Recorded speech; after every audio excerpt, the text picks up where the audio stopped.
My name is Emma Williams, and I'm a 2015 TIPS intern. Today, I'd like to share part of my TIPS story with you.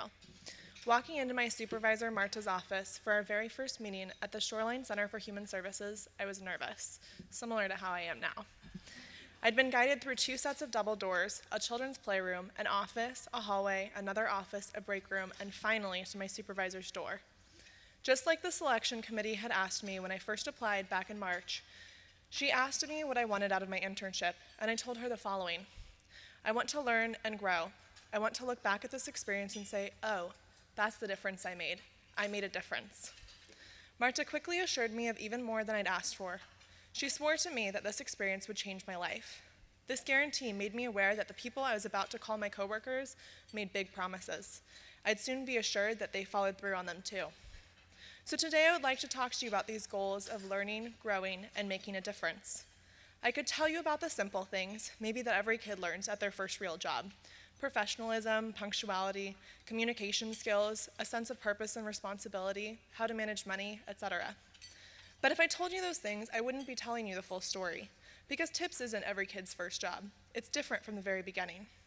Looking back at the application process, I suppose it starts off a bit similar. You fill out an online application, like a lot of other jobs. But TIPS doesn't want your references. They want letters of recommendation. They don't want to hear about how you're a dedicated student. They want to see it, which is why they ask for your GPA. From the very start, you're aware that what you're applying for is more than a regular summer job. Then comes the job interview, where you're not just asked about your strengths and weaknesses, but your aspirations. You're given scenarios which you'd be expected to handle at your internship. My scenario was how I'd feel if I was asked to take out the trash at my placement.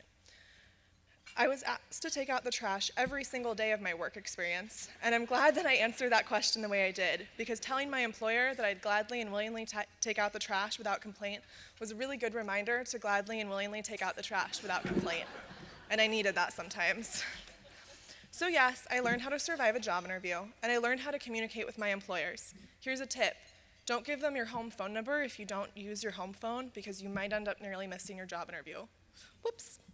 But I also learned how to view a workplace as a stepping stone to connect to my larger goals, even though my supervisor had told me that after reading my resume, she knew she was working with a, I quote, little Hillary Clinton or something, like, oh my gosh. But I learned to be a leader too. Next, I said that I wanted to grow. One of the first requests my supervisor had of me was to be decisive. She's in charge of 45 kids and 15 staff members. That means 60 people are frequently yelling, Marta, can we blank? Marta, where is blank? So she doesn't have time for unnecessary questions. Being infamously indecisive, this request terrified me a little, but it excited me too. I was ready. So I grew into a role that was more decisive. I was in charge. I really did call the shots. I was the supervisor of 10 counselors in training who were the high school-aged volunteer camp counselors at the Camp Ballinger summer camp, as well as 45 campers aged 4 through 14.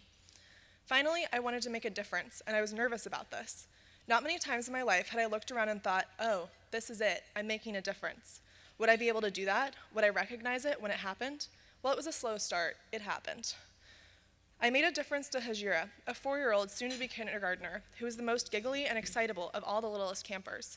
Every time I brought out my 64-ounce growler-sized water bottle, she'd exclaim, oh my goodness, that's huge! It's bigger than me!